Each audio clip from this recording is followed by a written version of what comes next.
కడప జిల్లా పోరుమామిళ్ల శ్రీ అవధూత కాశీనాయన ఆశ్రమం జ్యోతి క్షేత్రంలో భక్తులు నిర్మించిన భవనాలను కూల్చడం దారుణమని మాజీ ప్రభుత్వ సలహాదారు పోతిరెడ్డి నాగార్జునరెడ్డి పేర్కొన్నారు. ఈ సందర్భంగా ఆయన మాట్లాడుతూ శ్రీ అవధూత కాశీనాయన చాలా మహిమ కలిగిన యోగి అని, ఆయన ఉన్నప్పుడు పాతబడిన అనేక దేవాలయాలను పునరుద్ధరించడం, ఆశ్రమాలు కట్టించడం, ఆయన యోగ సమాధిలో పోయిన తర్వాత రాష్ట్రంలో అనేక ప్రాంతాల్లో వందలాది కాశీనాయన ఆశ్రమాలను భక్తులు నిర్మించి నిత్యాన్నదానం కార్యక్రమాలు జరుగుతున్నాయన్నారు.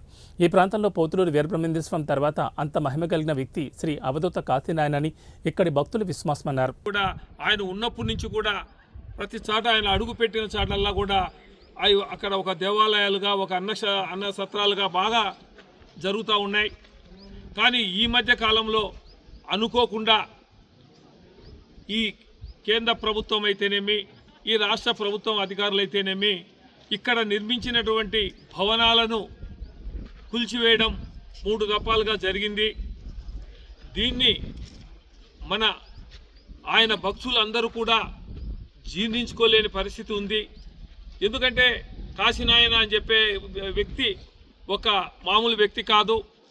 ఆయన చరిత్ర తెలిసిన వారు, ఆయన వెంట తిరిగిన వాళ్ళందరికీ కూడా ఆయన మహిమలన్నీ కూడా బాగా తెలుసు.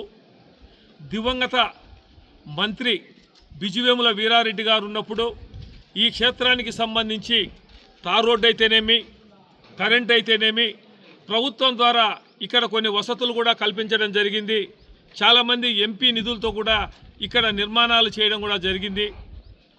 మరి ప్రభుత్వం ద్వారా ఇన్ని సంవత్సరాలు జరుగుతూ ఉన్నా కూడా మరి ఇంతకు ముందు లేని విధంగా ఇప్పుడు భక్తుల మనోభావాలను దెబ్బతీసే విధంగా ఈరోజు చూస్తున్న వాళ్ళు చేసే పనులు చాలా బాధాకరమైన విషయం. కులాలకు, మతాలకు, ప్రాంతాలకు అతీతంగా ఈరోజు అందరూ కూడా ఆకలేని వారు ఎవరు వచ్చినా కూడా ఇక్కడ భోజనాలు